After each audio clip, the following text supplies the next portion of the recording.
بسم الله الرحمن الرحيم.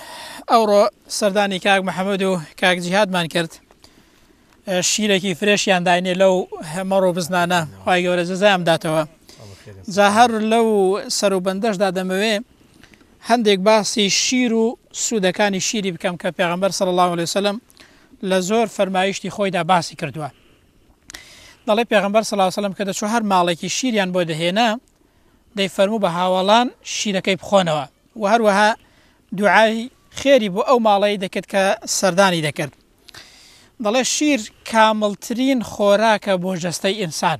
پێغەمبەر صلی الله عليه وسلم لە یەکێک لە فەرمایشتەکانی خۆیدا ئاماژەی پێکردووە کە دەفەرمێت هیچ خواردنێک یاخود هیچ شتێک نییە کە جێگای خواردن و خواردنەوە بۆ ئینسان بگرێتەوە تەنها چ نەبێت تەنها شیر نەبێت، واتە شیر جێگای هەموو خواردنەکان دەگرێتەوە. دەڵێ شیر دەوڵەمەندە بەو مادانەی کە جەستەی ئینسان پێویستی پێی هەنە. لە یەکێک لەو توێژینەوانەدا کە لە زانکۆی کالیفۆرنیا کراوە لە ئەمریکای دەری خستووە کە دەڵێ شیر پارێزگاری لە زۆر نەخۆشی دەکات.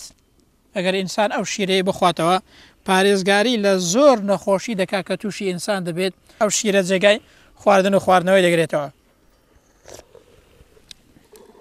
دکتۆر عەبدولواحید باسی کردووە دەڵێ زۆر هەوڵ دەدرێت لە وڵاتە پێشکەوتوەکاندا بۆ ئەوەی سود لە شیری وەربگرن بۆ جوانکاری پێستی. و هەروەها هەر دکتۆر عەبدولواحید دەڵێت ئەگەر شیر دەگەڵ هەنگوینی تێکەڵ بکرێت یاخود دەگەڵ مۆزی تێکەڵ بکرێت بۆ جوانکردنی پێستی ئینسان کاریگەری هەیە. ئەوانەی کە دەیانەوێت پێستیان جوان بێت شیر لەگەڵ هەنگوینی یاخود لەگەڵ مۆزی تێکەڵیکەی ئەوە بۆ جوانکردنی پێستی ئینسان باشە. پێغەمبەر صلی الله عليه وسلم لە بەیانیان و ئێواران و لە شەوێدا شیری دەخوارد. بە تایبەتی زۆربەی خواردنەکانی شەوێ پێغەمبەر صلی الله عليه وسلم لە شەودا زۆربەی خواردنەکانی شیر بووە.